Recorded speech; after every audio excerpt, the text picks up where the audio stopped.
friends, I'm Big John, and I'd like to ask if I can borrow 6 or 7 minutes of your time. As you know, there's not a corner of the world that COVID-19 has not touched. Every country, every community, every company, every ministry, every family has been impacted, including Woodlands. Since we made the decision on March 12th to cancel our final weekend at Woodlands, this beautiful place has been empty. Now, as our summer camp season approaches in just a few weeks, we have a big decision to make. A decision that not only impacts our organization, but it also impacts you and your family. And although we don't have enough information to make a final call on whether our summer programming can or will happen, I did want to update you on how we're approaching this significant decision. As you can imagine, there's a lot of emotion connected to this decision. But as a board of directors, we felt it wise to create a framework through which we can make the decision with wisdom as the foundation, not feelings. So we created 4 guiding principles that will inform our final decision on what summer 2020 will look like. And I'd like to share them with you. First, we're going to trust God. We're going to pray, do the right thing, and trust God for the rest, no matter what. Second, we're going to obey authority. Scripture is clear that we're all under authority, and our job as Christians is to submit to and obey that authority as if we were submitting to and obeying Jesus himself. As you know, President Trump has rolled out general guidelines for reopening business in America. But the specific details of how that happens in Georgia are going to come from our governor and be enforced by our local health department. In Governor Kemp's address on Monday, April 20th, there seemed to be some light at the end of the tunnel, but it's created many new questions as well. We've reached out to the governor's office and have started a dialogue with our health department.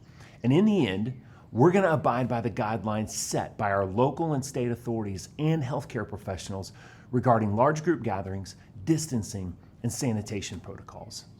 Third, we're going to value people. That's hardwired into the DNA of our organization, as our 3 core values are to love, honor, and serve others.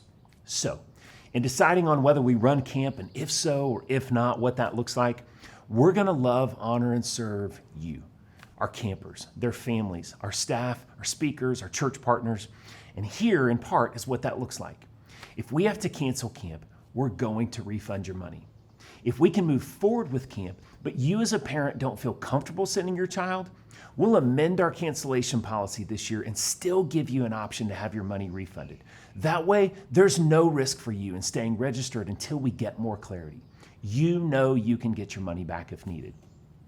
If we can move forward with camp and you want your child to attend, but you can't afford it due to a layoff or another COVID-related financial hardship, we'll find a way to get your child to camp, whether through a scholarship or even if we have to forgive your camp fee.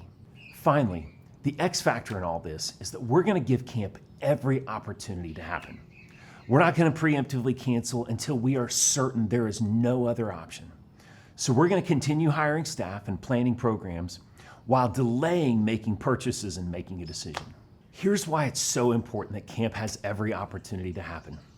We all know that unprecedented numbers of kids struggle with anxiety and depression. And studies show that the root cause often traces back to devices. On average, kids are connected to devices 7 to 9 hours a day. And when that's the case, it leads to 3 things: that kids are alone, they're inactive, and they're saturated with the noise and messages and influences of culture.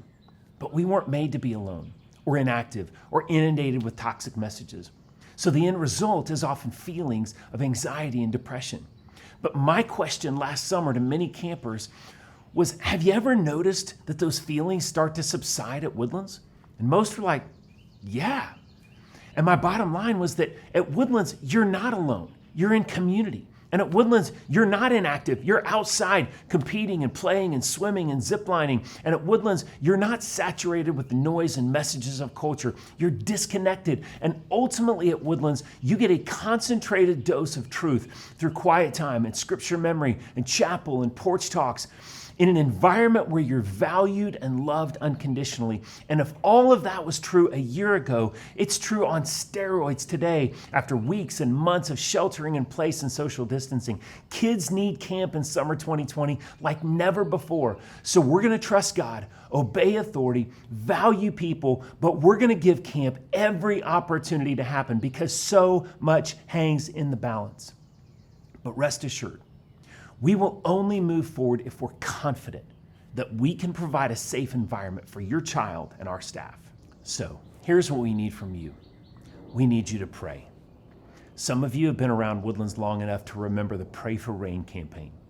In 2009, we drained the lake so we could build a new bridge, install the new water slides, and create a new beach. But on March 16th of that year, 2 months to the day before the start of our summer season, our lake was still down 7 feet, and we were in a drought. So we launched what we called the Pray for Rain campaign.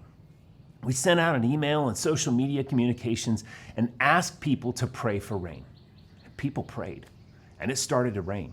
In fact, it rained, and in the end, our summer season started, and the lake was only down 12 inches. God provided over 2 million gallons of water.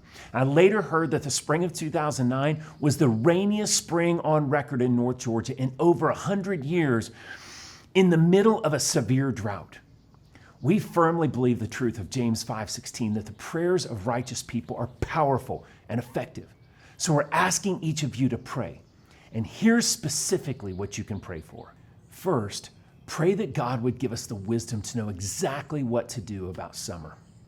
Second, pray that God would prepare the hearts of our campers, speakers, and staff so the pump is primed if and when camp can happen. And third, pray that God would provide the opportunity for as many kids as possible to attend Woodlands this summer, experience an unforgettable week, and hear about Jesus. I'll be back in contact with you if we receive more information that allows us to make a decision, or 2 weeks down the road, whichever comes first. Thanks for giving me a few minutes of your day. It's our hope that we get to deliver on our mission this summer of inspiring and equipping thousands of elementary, middle, and high schoolers to follow Jesus and love God's Word.